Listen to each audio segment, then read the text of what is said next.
Sidna Uwaysul Qarni moom foofu mu yem ci yonente bi sallallahu alayhi wa sallam kooku moom maqaam la boo xam ne moom ñëpp a ko bokk yonente yi xamuñu ko mënuñu am alxadratul ahmadiya moom suñu borom rek moo ko xam suñu borom rek tabaraka wa taala ci xadra melo bi nga xam ne moom lay dikkee pour mën a xettali bindee fii nekk doomu aadama nag ak kooku moom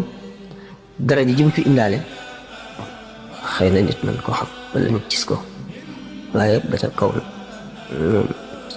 secret suñu borom la tabaraka wa taala waxuma yonente bi sallallahu alayhi wa sallam waaye am na wali yoo xam ne dañu ne secret yi yent wali buñ ko feeñoo nit ñi dañ leen di jaamu yonente yàlla Isa lim feeñ rek ci kéemaan ak nim kilee daanaka chrétiens yi def nañ ko yàlla te kéemaan yi wali am na yoo xam ne moo gën a yéeme lu nekk buñ ko waxoon bu ko déggee am na wax joo xam ne sax waaye ulama yi dañ cee coow yu bari ñu weddi ñi xaalat wilaaya am na secret boo xam ne bu feeñoon nu boo yàqut nu boo am na secret boo xam ne ay sa kenn waru koy nettali ñu daal dafa xóot doy na waar daal